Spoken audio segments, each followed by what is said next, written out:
Movie की शुरुआत female lead 9 से होती है। वो अपने भाई के साथ एक वीडियो रिकॉर्ड कर रही थी जो वो अपने YouTube चैनल पर डालने वाली थी। 9 एक यूट्यूबर है, लेकिन उसके YouTube चैनल पर सब्सक्राइबर्स बहुत कम हैं। वो फ्रिक्शनल स्टोरीज रिकॉर्ड करके चैनल पे अपलोड करती थी। आज भी 9 ऐसी ही एक स्टोरी अपनी वीडियो में सुना रही थी, जिसमें एक इवल कैरेक्टर फ्लैश बीस्ट है। 9 आधी कहानी सुनाकर रुक जाती है, जिस पर 9 का भाई उसे बातें सुनाते हुए कहता है, तुम कहानी के इस पॉइंट पर आकर हमेशा रुक जाती हो। 9 उसे कहती है, ये काम हम दोनों का है, लेकिन मैं अकेली कर रही हूँ। 9 का भाई, जिसका नाम आमिर है, उसे जवाब देता है, मैं इस सब के बारे में कुछ नहीं जानता। तभी उनकी गार्डियन रूम में आती है और उन्हें स्कूल जाने का कहती है। 9 और आमिर के पेरेंट्स ने उन्हें तब छोड़ दिया था जब वो दोनों बहुत छोटे थे। अब वो दोनों गार्डियन के साथ रहते थे, जो इन दोनों के अलावा और भी बहुत सारे बच्चों की गार्डियन थी। 9 सब बच्चों को लेकर स्कूल चली जाती है और रास्ते में एक पोस्टर देखती है जो मिसिंग बच्चों के बारे में थी, जिस पर वो स्कूल में पढ़ाई करने के बजाय लैपटॉप खोलकर रिसर्च करने लगती है। 9 का टीचर उसके पास आकर लैपटॉप बंद कर देता है और उससे पूछता है, क्या तुमने वो सब कुछ सुना जो मैंने अभी पढ़ाया है?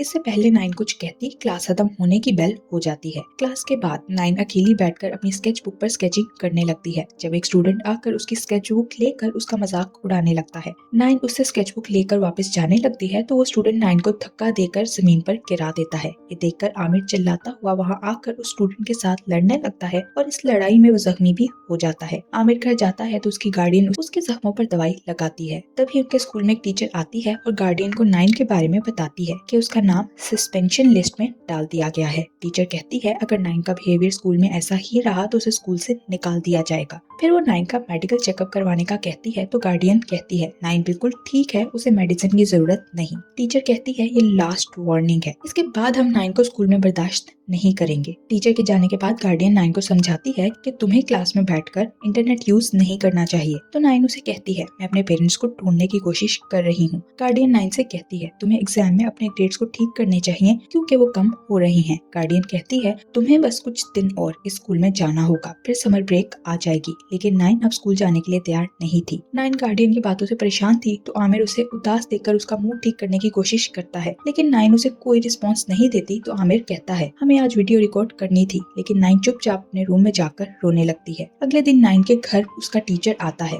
गार्डियन दरवाजा खोलती है तो टीचर जेम्स गार्डियन को 9 की परफॉर्मेंस के बारे में बताता है कि उसके ग्रेड्स बहुत कम हो गए हैं। जेम्स कहता है, हमने अगले हफ्ते एक प्रोग्राम रखा है जिसमें 9 जैसे बच्चों को स्टडी में मदद की जाएगी, इसलिए मैं चाहता हूँ 9 भी वहाँ आए। गार्डियन कहती है, 9 घर में ही पढ़ लेगी। जेम्स जाने से पहले गार्डियन को एक पॉम्फलेट देते हैं जिसमें उस स्कूल प्रोग्राम के बारे में सब कुछ बताया गया था, लेकिन गार्डियन नहीं मानती। 9 घर से बाहर जाती है जहाँ उसे फिर से कुछ पोस्टर्स नजर आते हैं जो मिसिंग बच्चों के बारे में थे। फिर रात को सब डिनर करते हुए उस पोस्टर के बारे में बात करने लगते हैं। एक बच्चा पूछता है, कोई उन बच्चों के बारे में बात क्यों नहीं करता? 9 कहती है, ये व्हाइट लोगों के बारे में नहीं है, इसलिए उन ब्लैक बच्चों की किसी को कोई चिंता नहीं। आमिर अपनी गार्डियन से कहता है, सिर्फ आप ही व्हाइट लोगों में से हैं जो अच्छी हैं, जिन्हें मैं जानता हूँ, और आप हमारी चिंता करती हैं। लेकिन गार्डियन बात बदल देती है। अगले दिन उनकी गार्डियन बताती है, मैं यहाँ से जा रही हूँ। ये सुनकर 9 रोने लगती है। वो गार्डियन से कहती है, हमारे पास आपके घर के अलावा जाने के लिए और कोई जगह नहीं। गार्डियन उसे कहती है, मेरे डैड बीमार हैं, इसलिए अब मैं यहाँ नहीं रुक सकती, लेकिन जल्दी आप सबकी नई गार्डियन आ जाएगी। बच्चे गार्डियन के जाने से खुश नहीं थे क्योंकि उसने उन्हें अपने बच्चों की तरह पाला था। नई गार्डियन वहाँ पहुँच चुकी थी। उसने आते ही बच्चों को अपने रूल्स बता दिए थे। वो बच्चों से कहती है, अब इस घर में कोई इंटरनेट नहीं चलाएगा, सब बच्चे 10 बजे तक सो जाएंगे। कोई बच्चा मुझे अपने लिए कोई नई चीज लाने के लिए नहीं कहेगा, और अगर तुम लोगों में से किसी को भी मेरे रूल्स पसंद ना आए तो वो ये घर छोड़कर जा सकता है। 9 अपने रूम में जाती है तो आमिर उसे कहता है, हमें फ्लैश बीस्ट के कैरेक्टर पर नई स्टोरी बनानी चाहिए। उसकी बात सुनकर 9 चिल्लाते हुए कहती है, तुम्हें अब ये सब कुछ छोड़कर बड़े हो जाना चाहिए। अगली सुबह गार्डियन अपने कपड़े लेकर लॉन्ड्री में जाती है तो 9 उसे अपने और बाकी सब बच्चों के कपड़े भी ले जाने के लिए देती है, जिस पर गार्डियन कहती है, तुम इतनी बड़ी हो इसलिए अपने कपड़े खुद ही धो लिया करो। 9 गार्डियन का बिहेवियर देखकर अपने लिए एक जॉब ढूंढती है जहां वो इंटरव्यू के लिए जाती है। वो अभी सिर्फ 15 साल की थी, इसलिए इतनी जल्दी जॉब मिलना आसान नहीं था। इंटरव्यू लेने वाले 9 से उसके पेरेंट्स के बारे में पूछते हैं तो 9 कोई जवाब नहीं देती और इसीलिए उसको जॉब भी नहीं मिलती। 9 वहाँ से निराश होकर बाहर निकलती है और बस का इंतजार करने लगती है, जहाँ एक बार फिर से 9 को वही पोस्टर्स नजर आते हैं जो मिसिंग बच्चों के बारे में थे। फिर 9 एक शॉप में जाती है जहाँ वो पुरानी टाइम की चीजें देखती है। 9 शॉप के मालिक से मिलती है और उससे कहती है, मैं यहाँ जॉब करना चाहती हूँ। उसी वक्त 9 से वहाँ कुछ चीजें गिर जाती हैं। उसमें लोहे का टुकड़ा था जिसमें स्टोन्स जुड़े हुए थे। 9 ये उठाती है तो शॉप का मालिक हाकिम 9 को इस बारे में बताता है कि ये अनेस्ता है जो 2000 साल पुराना है अनस्ता में 6 स्टोन्स लगाए हुए थे। नाइन उन स्टोन्स के बारे में पूछती है तो हाकिम बताता है ये हेरिटेज स्टोन्स हैं जो स्पिरिट के 9 एट्रीब्यूट्स को रिप्रेजेंट करते हैं। अगर कोई इसके बाकी 3 स्टोन्स ढूंढ ले तो वो जो विश मांगेगा वो पूरी होगी। हाकिम कहता है तुमसे पहले भी बहुत सारे लोगों ने इन स्टोन्स को ढूंढने की कोशिश की थी लेकिन वो कामयाब नहीं हुए। जिस पर नाइन पूछती है ये कैसे हो सकता है, कोई भी इसके स्टोन्स नहीं ढूंढ सका। हाकिम कहता है अनस्ता की शक्तियों की मदद से तुम्हारे लिए हर दरवाजा खुल सकता है। नाइन उसे कहती है क्या मैं ये अनस्ता अपने साथ ले जा सकती हूँ क्योंकि मुझे इसे ड्रॉप करना है। तो हाकिम मान जाता है। नाइन घर जाके आमिर को आवाजें देती है ताकि उसे अनस्ता दिखा सके लेकिन उसे आमिर कहीं नजर नहीं आता। वो आमिर के मोबाइल पर कॉल करती है लेकिन उसका मोबाइल भी घर था। नाइन बच्चों से उसके बारे में पूछती है तो वो बताते हैं कि सुबह से उसे किसी ने नहीं देखा। नाइन परेशान होकर पुलिस को कॉल करती है लेकिन पुलिस भी उसकी नहीं सुनती। तभी उनकी गार्डियन वहाँ आकर उसे बातें सुनाने लगती है कि तुम्हें घर के काम करना है। नाइन उसे कहती है आमिर गुम हो गया है लेकिन उसके लिए ये कोई बड़ी बात नहीं थी। वो नाइन की बात को इग्नोर करके उसे काम के लिए किचन में भेज देती है। अगले दिन नाइन आमिर को मिसिंग पोस्टर बनाकर बाहर जाकर लोगों से उसके बारे में पूछने लगती है लेकिन कोई भी उसकी बात नहीं सुनता। ये देखकर नाइन उसका पोस्टर बाहर लगा देती है। नाइन के घर पुलिस ऑफिसर आता है और उसकी गार्डियन से कहता है पुलिस स्टेशन में एक मिसिंग बच्चे की रिपोर्ट की गई थी जो इस घर में रहता था। गार्डियन कहती है आपको कोई मिसअंडरस्टैंडिंग हुई है, यहाँ से कोई बच्चा मिस नहीं हुआ। ऑफिसर कहता है आपके घर की एक बच्ची की वीडियो वायरल हुई है जिसमें उसने अपने भाई के गुम होने के बारे में बताया है और लोगों से मदद मांगी है। ये वीडियो नाइन ने आमिर और बाकी सब मिसिंग बच्चों के लिए बनाई थी जो रातों रात वायरल हो गई थी। गार्डियन किसी तरह ऑफिसर को बातों में लगाकर वहाँ से भेज देती है। ऑफिसर के जाने के बाद गार्डियन नाइन को उसके रूम में बंद कर देती है। नाइन अनस्ता हाथ में लेकर दरवाजा खोलती है तो वो खुल जाता है। नाइन दरवाजे से बाहर निकलती है जहाँ उसे हाकिम मिलता है। हाकिम को देखकर नाइन को विश्वास हो जाता है ये अनस्ता असली है। नाइन बहुत खुश होती है क्योंकि अब वो बाकी के 3 स्टोन्स ढूंढकर अपने भाई को वापस ला सकती है। हाकिम उसे बताता है इस अनस्ता में बहुत सारी शक्तियां हैं जिनकी मदद से तुम आमिर को ढूंढ सकती हो लेकिन तुम्हें इसकी शक्तियां बहुत ध्यान से इस्तेमाल करनी होंगी। नाइन उसे पूछती है अगर मैं फेल हो गई तो हाकिम कहता है फिर फ्लैश बीस्ट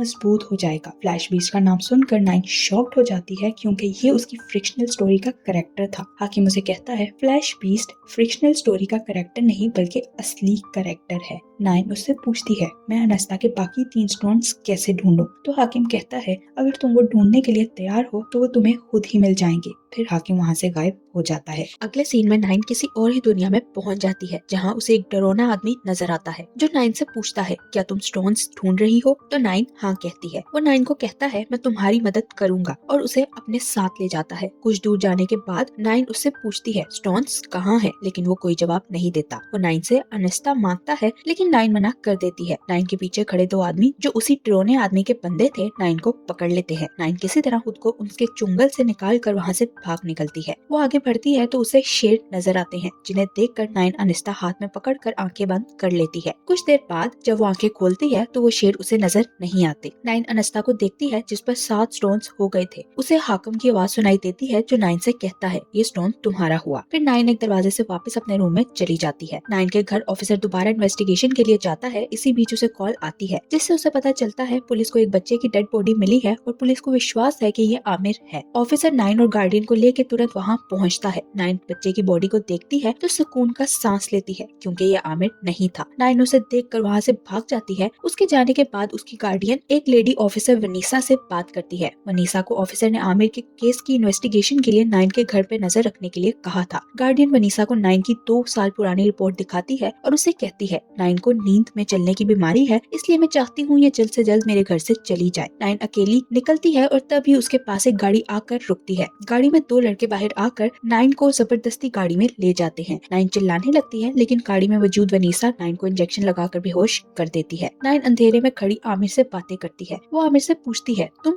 कहाँ हो? आमिर उसे कोई जवाब नहीं देता जिस पर नाइन उसे कहती है मैं तुम्हें ढूंढना चाहती हूँ। लेकिन उसी वक्त फ्लैश बीस्ट पीछे से आके आमिर को खींच लेता है। तब ये नाइन चिल्लाते हुए उठ जाती है। होश आने के बाद वो खुद को हॉस्पिटल में पाती है। वनीसा उसे चिल्लाता देखकर रिलैक्स करती है। नाइन बाहर जाने की कोशिश करती है लेकिन वनीसा उसे रोक देती है। नाइन कहती है मुझे आमिर को ढूंढना है, मैं अपने मॉम डैड की तरह उसे नहीं छोड़ सकती। वनीसा 9 को टीवी पर न्यूज दिखाती है कि तुम्हारी वीडियो देखने के बाद पुलिस मिसिंग बच्चों को ढूंढने का काम शुरू कर रही है, लेकिन 9 को उसकी कोई बात समझ नहीं आती। वनीसा उसे शांत करके बाहर जाती है तो 9 मौके का फायदा उठाकर अनिस्ता गले में पहनकर वहाँ से बाहर निकलती है। वो हॉस्पिटल के कॉरिडोर से एक दरवाजा खोलती है जहाँ से वो दूसरी दुनिया में जाती है। वहाँ 9 को बहुत सारे लोग नजर आते हैं जो व्हाइट ड्रेसेस पहनकर एक पोज में खड़े थे। वहाँ एक लड़की चेयर पर बैठी थी जो 9 से बात करती है कि यहाँ तुम्हें किसी से डरने की जरूरत नहीं है। वो लड़की कहती है इस दुनिया में प्यार हर किसी को नहीं दिया जाता, बल्कि कुछ खास लोगों को चुनकर सिर्फ उन्हें ही दिया जाता है। जिस पर 9 उसे कहती है मैं तो अपने भाई से प्यार करती हूँ। वो लड़की कहती है उन लोगों से प्यार करना आसान है जिनकी हमें चिंता होती है, लेकिन उसका क्या जिसे हम रोज शीशे में देखते हैं। वो 9 से पूछती है क्या तुम जानती हो तुम कौन हो। उसकी बात पर 9 हैरान होती है तो वो लड़की कहती है तुम वो हो जो लोग तुम्हें देखना चाहते हैं, वो नहीं जो तुम बनना चाहती हो, इसलिए तुम्हें जानना होगा कि असल में तुम कौन हो। वो 9 के सामने शीशा करके उस शीशे में देखने का कहती है, लेकिन 9 शीशे में नहीं देखती। 9 के शीशे में ना देखने पर वहाँ मौजूद सब लोग धीरे धीरे गायब हो जाते हैं। सबको गायब होता देखकर 9 भागकर अपनी दुनिया में वापस चली जाती है और हॉस्पिटल से निकल जाती है। दूसरी तरफ 9 के घर में उसकी गार्डियन 9 की पेंटिंग्स कुछ लोगों को बेच देती है। तभी 9 घर पहुँच जाती है और अपनी पेंटिंग्स को बिकता देखकर चिल्लाने लगती है। गार्डियन कहती है मैं तुम्हारी पेंटिंग्स डोनेट कर रही हूँ, जिस पर 9 कहती है तुम सिर्फ अपने लिए पैसे इकट्ठे कर रही हो। उसके रूम में ले जाकर कहती है तुम्हें मेरे घर से जाना होगा। 9 कहती है मैं यहाँ से कहीं नहीं जाऊंगी। फिर 9 अनस्ता देखती है जिस पर उसे एक और स्टोन मिल गया था। 9 ने 8 स्टोन्स पूरे कर लिए थे। उसे अपने भाई को ढूंढने के लिए विश पूरी करने के लिए एक स्टोन की जरूरत थी। 9 अनिस्ता लेकर हाकम की शॉप पर जाती है और उसे बताती है मैंने 2 स्टोन्स ढूंढ लिए हैं। हाकम कहता है मुझे तुम पर गर्व है। 9 कहती है जो एक स्टोन रह गया है मुझे वो भी जल्दी ढूंढना है, जिस पर हाकम उसे कहता है तुम्हारे भाई को तुम्हारी जरूरत है। 9 कहती है मैं वक्त में पीछे जाना चाहती हूँ ताकि सब कुछ बदल सकूं। मैं पीछे जाकर अपने पेरेंट्स को ढूंढना चाहती हूँ। तो हाकम उसे कहता है वक्त में पीछे जाने का कोई फायदा नहीं होगा, क्योंकि फिर भी सब कुछ वैसा ही हो जाएगा जैसा है। हाकम उसे समझाता है कभी कभी हमें अपने लिए दरवाजे खुद खोलने पड़ते हैं। हाकम 9 को एक चौक देता है जिससे वो दीवार पर दरवाजा बनाती है। हाकिम 9 से कहता है अब तक तुम फ्लैश बीच से भागती रही, लेकिन अब तुम्हें उसे फेस करना होगा। 9 दीवार पर दरवाजा ड्रॉ करती है तो वहाँ उसके लिए दूसरी दुनिया का रास्ता खुल जाता है। 9 आखिरी स्टोन ढूंढने और फ्लैश बीस्ट को फेस करने के लिए उस दुनिया में चली जाती है। दूसरी तरफ 9 के घर ऑफिसर जाता है और उसकी गार्डियन से 9 के बारे में पूछता है, लेकिन वो नहीं जानती थी कि 9 कहाँ है। ऑफिसर गार्डियन के साथ लेकर उसे ढूंढने निकल जाता है। ऑफिसर अपने कोलीग से 9 के मोबाइल की मदद से लोकेशन ट्रेस करवाता है तो उन्हें पता चलता है 9 जमीन के ऊपर नहीं बल्कि नीचे है। ये देखकर वो दोनों शॉक्ड हो जाते हैं। 9 उस दुनिया में जाकर दूसरा स्टोन ढूंढने लगती है। इसी बीच उसका सामना एक लड़के से हो जिसके हाथ में 2 स्टोन्स थे। वो 9 से पूछता है तुम कौन सा स्टोन चूज करोगी, माफ करने वाला या बदला लेने वाला। 9 पूछती है अगर मैं कोई भी रास्ता चूज ना करूं तो वो आदमी कहता है फिर तुम्हें स्टोन नहीं मिलेगा। 9 माफी का रास्ता चूज करती है तो उसे स्टोन मिल जाता है। अब 9 के पास अनिस्ता के सारे स्टोन्स मुकम्मल हो गए थे। फिर वो आदमी वहाँ से गायब हो जाता है। उसके जाने के बाद 9 को वहाँ फ्लैश बीस्ट नजर आता है। वो 9 से पूछता है क्या तुम जानती हो तुम क्या चाहती हो, जिस पर 9 पूछती है क्या। वो कहता है तुम्हें अपने बारे में सोचना चाहिए, लेकिन तुम दूसरों के बारे में सोचती हो। दूसरे तुम्हारा फायदा उठाते हैं, इसलिए तुम्हें अपने लिए विश मांगना होगी। 9 को हाकिम की बात याद आती है जिसने कहा था कि फ्लैश बीस्ट तुम्हें कंफ्यूज करने की कोशिश करेगा। 9 उसे कहती है मैं अपने भाई के लिए विश मांगती हूँ, जो सुनकर फ्लैश बीस्ट गायब हो जाता है। उधर ऑफिसर गार्डियन के साथ 9 की लोकेशन पर पहुंच जाता है जो 9 के टीचर्स जेम्स का घर था। वो घर के अंदर जाते हैं जहाँ ऑफिसर को एक रूम से बच्चों के चिल्लाने की आवाज सुनाई देती है और वहाँ जाकर उन्हें सारे किडनैप हुए बच्चे मिल जाते हैं। ऑफिसर बच्चों को वहाँ से आजाद करवाता है। ऑफिसर उसके घर की तलाशी लेता है तो उसे एक जगह गटर में से जाने का रास्ता मिलता है। ऑफिसर गटर में उतरता है जहाँ से उसे 9 का मोबाइल मिलता है। 9 का मोबाइल दूसरी दुनिया में जाने से पहले यहाँ रह गया था। 9 ने जैसे ही स्टोन्स पूरे किए उसके मोबाइल की लोकेशन की मदद से ऑफिसर आमिर और बाकी बच्चों को ढूंढने में कामयाब हो गया था। अगले दिन जेम्स के बारे में न्यूज चैनल पर न्यूज चलती है कि बच्चों को किडनैप करने के पीछे इसी का हाथ था। वहाँ आमिर 9 को ढूंढता है लेकिन उसे वो घर में नजर नहीं आती। आमिर घर से बाहर जाता है तो उसे हाकिम मिलता है। हाकिम उसे अनस्ता देकर कहता है इसकी मदद से तुम अपनी बहन को ढूंढ सकते हो, और यही इस कहानी की एंडिंग हो जाती है। Thank you for watching.